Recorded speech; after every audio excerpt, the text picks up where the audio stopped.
Kamakailan, muling naglabas ng pahayag ang pamahalaan ng China na di umano'y pinayagan nila ang Pilipinas na magsagawa ng Rotation and Resupply Mission o RORE sa BRP Sierra Madre na nakaangkla sa Ayungin Shoal.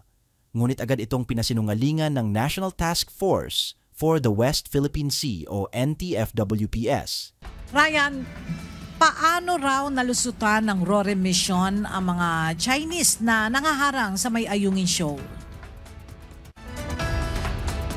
Walang pangaharang na nangyari dahil nakalusot ng payapa at ligtas yung mga sundalong Pilipino doon sa Ayungin Shoal noong mga nakaraang buwan na nagsagawa tayo ng rotational and resupply mission doon. Mariing itinanggi ng National Task Force West Philippine Sea Area Task Force West na humingi sila ng permiso o pinayagan ng China ang isinagawang RORE o Rotational and Resupply Mission sa mga sundalong Pilipino na nagbabantay sa BRP Sierra Madre o LS-57 sa Ayungin Shoal noong March 4. Giit ng National Task Force West Philippine Sea, ang Ayungin Shoal ay nasa loob ng Philippine Exclusive Economic Zone and Continental Shelf na pinagtibay naman ng 2016 Arbitral Award. Sabi ng NTFWPS, may jurisdiction at sovereign rights ang Pilipinas sa nasabing bahura, kaya malayang makapagsasagawa ng RORE mission sa lugar ang Pilipinas alinsunod sa international law. Aniya, ang ginagawa ng China ay lantarang pagtatangka ng pagpapakalat ng maling impormasyon upang pahinain ang soberenya ng Pilipinas at iligaw ang international community. Hindi kinikilala ng Pilipinas ang karapatan ng China sa Ayungin Shoal at hindi anya kailangan ng pagsang-ayon ng China sa anumang aksyon ng pamahalaan sa lugar. Nitong April 9, ang pinakahuling rotational and resupply mission ng Armed Forces of the Philippines sa Ayungin Shoal. Mula July 27, 2024 hanggang April 9, 2025, 7 beses ng sunod-sunod na nakapagsagawa ng matagumpay na RORE mission ng AFP sa BRP Sierra Madre. Diyan muna ang latest mula dito sa Camp Aguinaldo. Balik sa iyo, Ella. Maraming salamat, Ryan Lacanlale. Ayon sa opisyal na pahayag ng task force, walang anumang pahintulot ang hiniling o ibinigay mula sa China. At wala rin namang dahilan para humingi pa tayo ng pahintulot. Bakit nga ba tayo manghihingi ng permiso para magpunta sa isang lugar na atin naman talaga?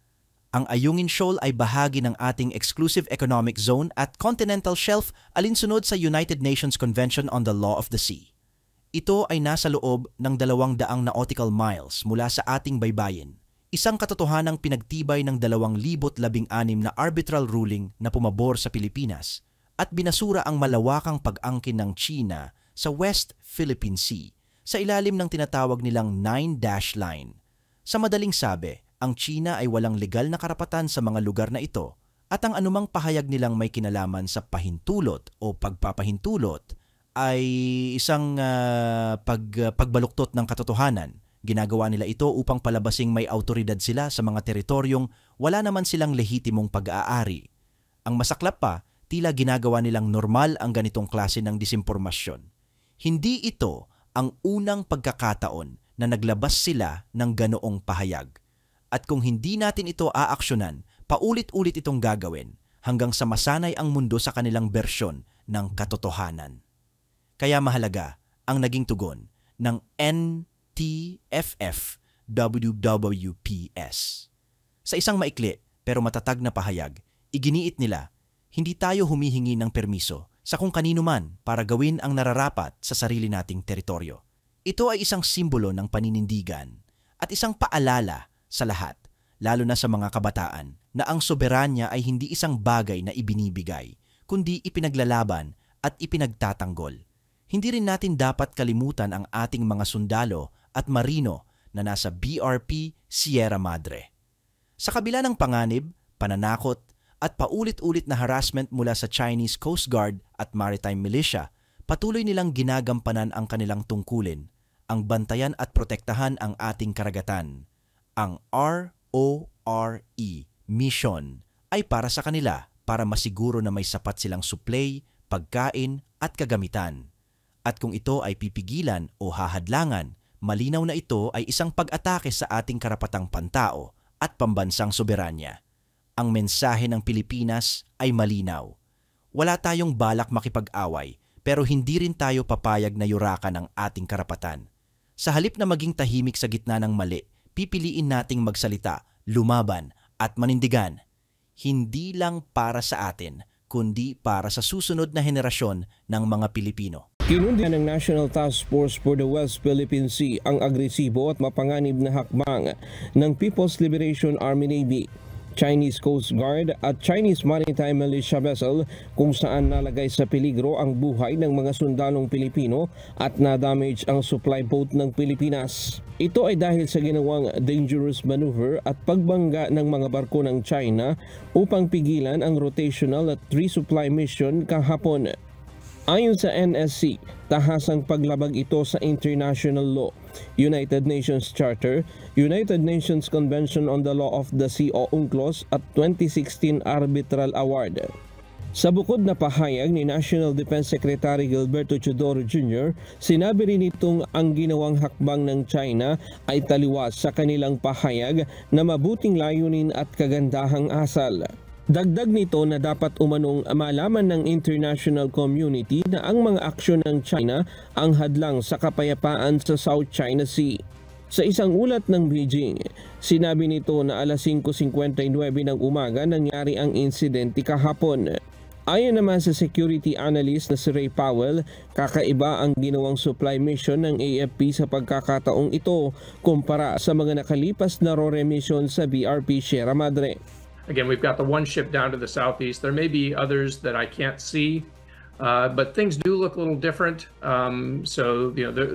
That's what we know so far. We know there's one Philippine Coast Guard ship in the area. We hear that there is a Philippine resupply boat that had a collision with some Chinese vessel, and that quote control measures were used, which may indicate water cannons. But that's about what we know so far. Samantala, sa isang post ng Chinese state media na Global Times, sa kauna-unahang pagkakataon umano ay idineploy nila ang pinakamalaking landing helicopter dock sa Sabina Shoal.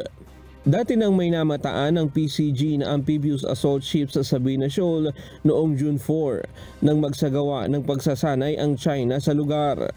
Sa expose naman ni Philippine Coast Guard spokesperson for the West Philippine Sea, Commodore J. Tariela, sinabi nito na ang pag-deploy ng China ng amphibious assault ship ay upang guluhin ang mga Pilipino scientists na nagsasagawa ng scientific survey sa Escoda Shoal.